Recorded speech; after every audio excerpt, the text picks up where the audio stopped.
while it's okay to get attention and to do a research, think about it. How much will you impress your English teacher if you rather say, carry out a research and pay attention? Think about it. So if you want to impress your English teacher, then stay tuned in this lesson with me. My name is Michelle, and in this lesson, I'm going to help you choose a better verb for most of the nouns that you know.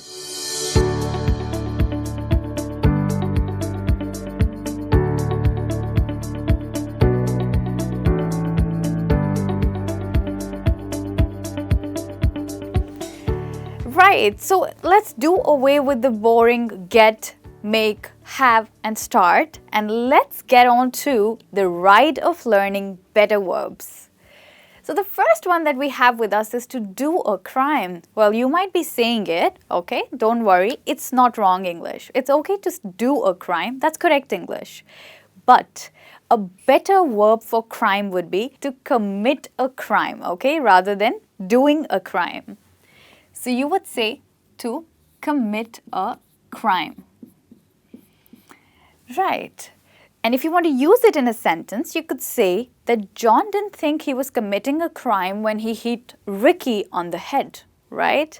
So this is how you can use it, okay? It's a much better combination of a noun and a verb.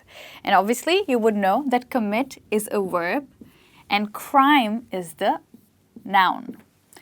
So this is how you can use a verb and a noun combination to sound much more natural and much more interesting. Let's look at the next one. Say jokes. Do you know someone who tells really poor jokes? Okay, did you hear me carefully? Do you know someone who tells really poor jokes? Did I say jokes? No, I said someone who tells poor jokes. Okay, so you do not say jokes, you tell jokes. Or you crack jokes. So if you know someone who tells you really poor jokes, you could tell that person, hey buddy, you crack really poor joke, or you tell really poor jokes. I think you should start to crack better jokes.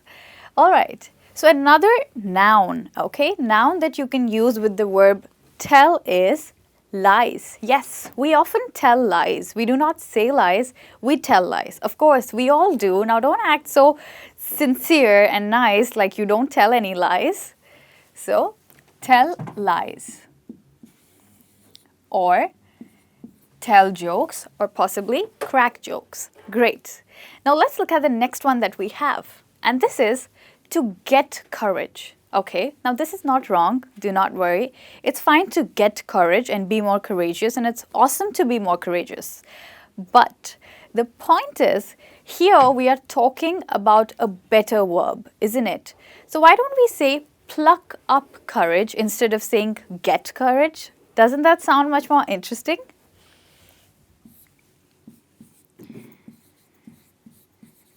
To pluck up courage, okay? And if you want to use it in a sentence, you could say, Ross finally plucked up the courage to ask her to marry him. This means he got the courage to ask her to marry him. So you're actually saying the same thing, but with a better verb and noun combination, all right?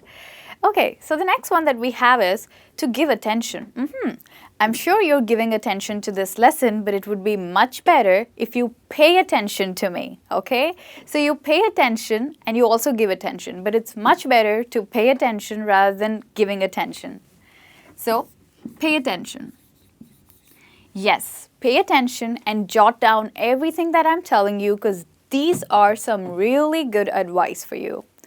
Okay, so you could also say pay attention, and another noun that you can use with pay is compliments. You also pay compliments. It's quite boring to give compliments. It's better to say paying compliments.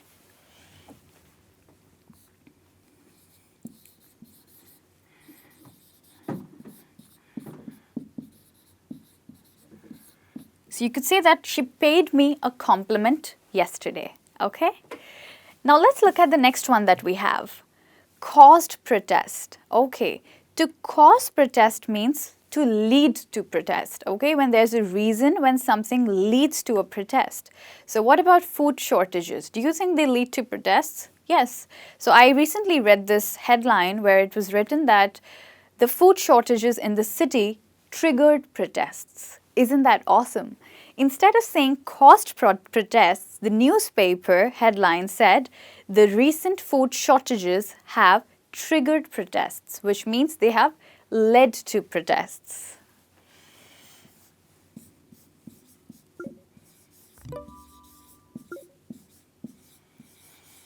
Okay, so we can say triggered protests instead of saying caused protests.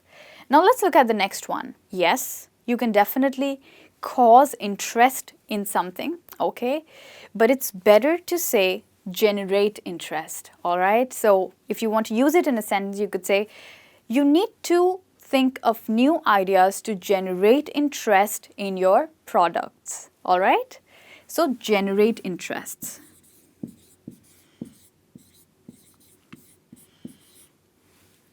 You could also say generate ideas. You need to generate new ideas to get people more interested in your lessons. Oops, I hope that's not true for me. I think I have enough new ideas for you to keep interested.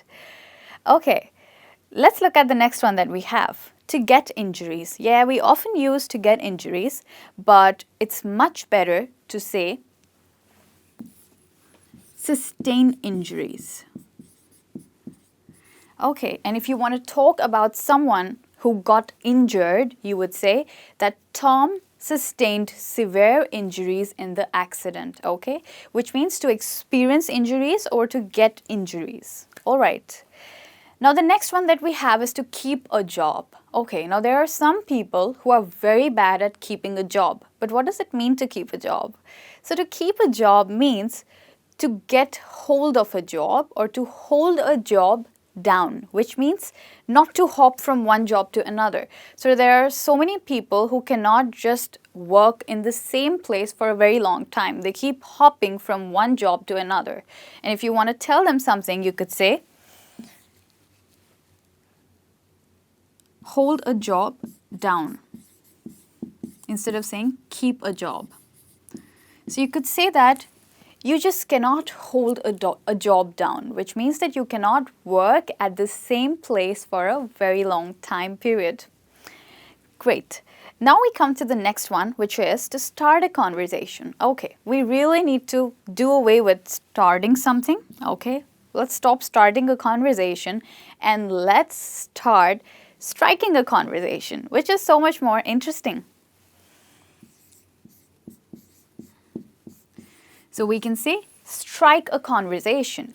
And if you want to use it in a sentence, you could say, Anna struck a conversation with a girl at the restaurant. Okay, which means that she started a conversation. But it's much better to strike a conversation rather than to say start a conversation, which is pretty boring and will surely not impress your English teacher.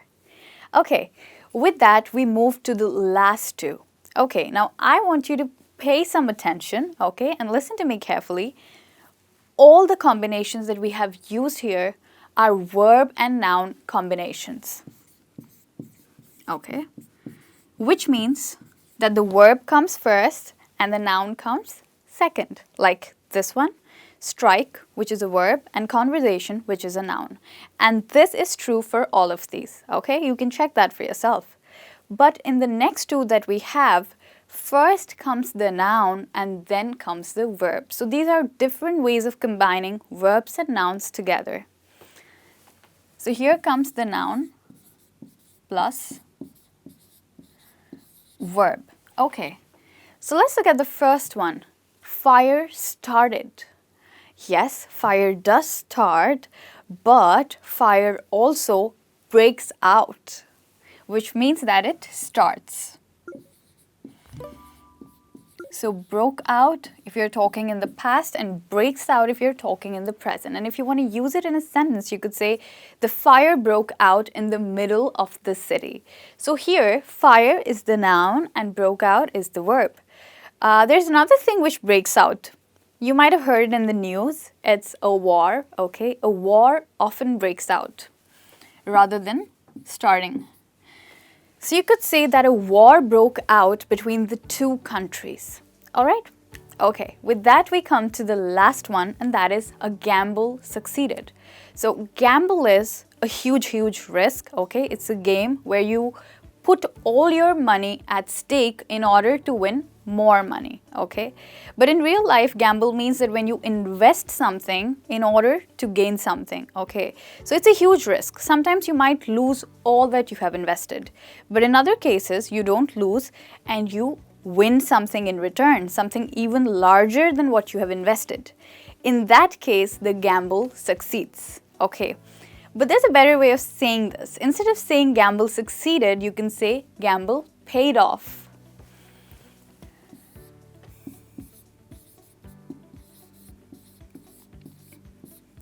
So my friend started a new business, all right? So when she started the business, I thought she was getting into a huge risk. But ultimately, the business succeeded, and I told her, lady, your gamble paid off, which means that your risk was not a risk, you actually succeeded in it.